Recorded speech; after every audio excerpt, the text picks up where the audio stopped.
amables internautes de www.ROTEC TV, Bambo Temingi Bisca Izwami Bino. Bienvenue dans la chaîne Nabino Boningakamini ROTEC TV à travers émission Nabino Ma Solo Yamboka. Ma Solo Yamboka, comme vous remarquez, tous en Akatia UNC, parti cher ya Vital Kamere.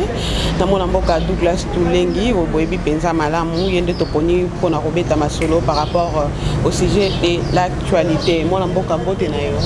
Mbote madame journaliste. On y santé? Oui, santé za malamu ko le kando kutingai. Na ko sinzambe passer azo batela biso sans dire on fera absolument rien.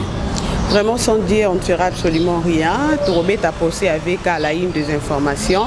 Les sous-soulans de la disparition il y a 3 millions de dollars au Ebungi. Dans 4 cents ça où il disparaître. Monique il y a détournement comme habituel. Oh les lois sali que mon amboka Vital Kamere s'est retrouvé pe les lois en prison. Orosengani na bakon.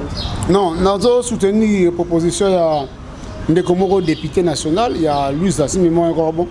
De coder c'est ça hein par le bas qui est le connaît sengeli ba bomayango parce que dans la consommation ya mon inutile oui c'est ça ba bomayango parce que mon réseau en réalité parce qu'il a fait plus de 30 personnes mais mon réseau mais belé bateau foot à 9 personnes de mon réseau qui n'a pas poche ya bateau mana ko senga na ndeko so de c'est ça azali moko député il y a que mingi c'est aussi un modèle pour nous les jeunes vraiment ba mirako boma et le coin loin qui est dans sous capable boma c'est ça nazomona itité na ngote ba le mbongo ya pamba donc baza pona bazana pona ba conflit